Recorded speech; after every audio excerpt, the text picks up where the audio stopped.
Hello everybody, welcome back to the channel. I'm going to give you a bit of an update. Manchester United are set to lose out, yes, lose out on Kim Min-jae to Bayern Munich. That means Axel Disasi from Monaco could be heading the other way to Old Trafford, along with Mason Mount for potentially a £50 million deal. We'll be getting into that as well. And a little bit of an update about the QATAR sale. Apparently, if the deal doesn't get done quickly enough, we might not even have new owners by August. So, yes. Well, let's talk about Kim Min-jae, shall we? To start off with, it's, you know what, when I first saw this, was I surprised? Absolutely not. Manchester United at transfers, it's literally like Dumber and Dumber. If you look at Liverpool, McAllister for £35 million. What a deal that is. And we could be, and sorry, Chelsea want 70 million for Mason Mount. They are taking the royal piss. He's not worth that at all, especially with 1 year left on his deal.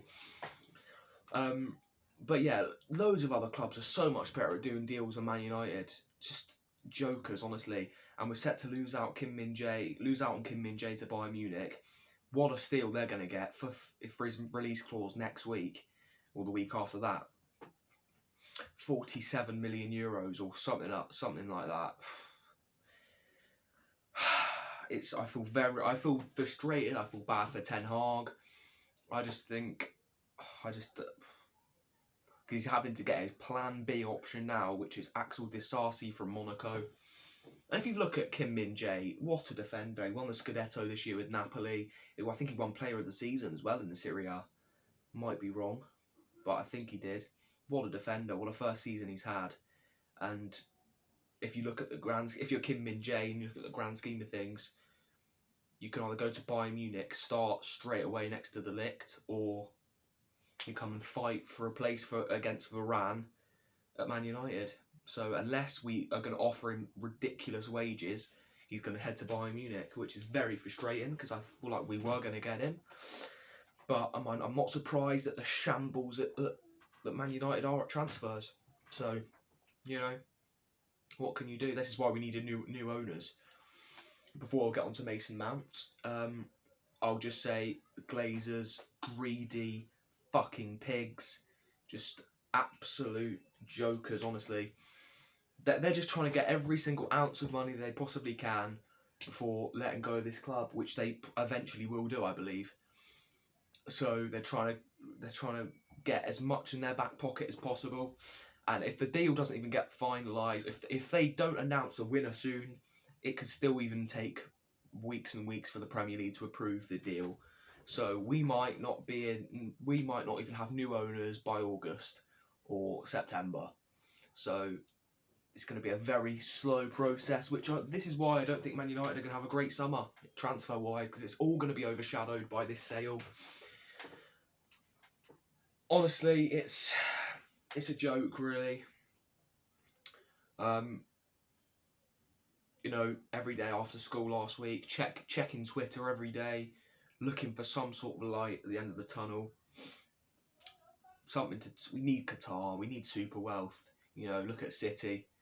They started it, so, you know, now we've got to get it. We've got to get all the money we possibly can, because in this generation of football, you need wealth to be successful, as City have proved us.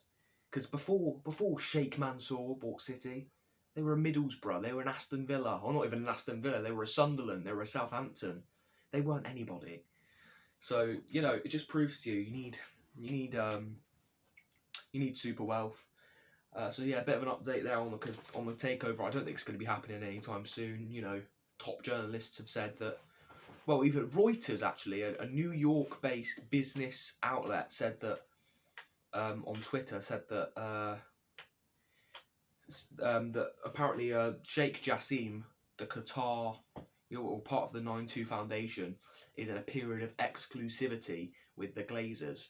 So they could be discussing a deal there, but there's other journalists, football journalists, that have said that's not the case. So, you know, I don't know what these journalists know. It's just a bit of a tricky situation at the minute, and don't think there's going to be a deal happening anytime soon. And if it happens tomorrow, I'm going to look like a right idiot. But you know, maybe it will happen soon. Maybe it will just happen like next week. Who knows? Maybe it will happen soon. Maybe it will happen next week. Could be the week after. Could be in 2 months. Could be till Christmas. We just don't know. But my suspicion is it's not going to be for a while. So yeah, we might have to play a waiting game with that one. And the last point I wanted to get onto was Mason Mount. Fabrizio Romano's already tweeted on his Twitter account that Manchester United are going to bid again in the coming days for Mason Mount. They had a £40 million bid rejected. I mean, come on. Did they really think that was going to get accepted by Chelsea, who want £70 million? No chance. But I think £50 million is about right for Mount. I would definitely not go above that. Especially with 1 year left on his deal. He hasn't had a good season at Chelsea. And let's not forget here, Chelsea need money. With the amount of money they've spent last summer in January, £600 million, they need to balance the books and they need to get rid of players. So, and Mason Mount could be one of them. So, and if they don't sell him this summer, he will walk for free next summer. So, you know, that's a negative for Chelsea there. That's an incentive that they've got to sell him, and that's why I think Man United can get a bit of joy out of that deal without having to pay, you know, 60, 70 million. But we will see in the coming days what happens with that. Axel Disasi is the so-called replacement for Kim Min-jae now that he's going to Bayern Munich. So let's see if that develops in the coming days, and if it does, I'll make another video and talk about him and talk about, you know, Mason Mount, if that's going to develop, the takeover situation. But yeah, just a bit of an update from me. So I hope you all enjoy the rest of your weekend, and I will catch you all very soon. I've got exams all this week, so hopefully I'll try and make videos when I'm free. But yeah, okay everybody, thank you for watching, and I will catch you in a bit. Bye bye.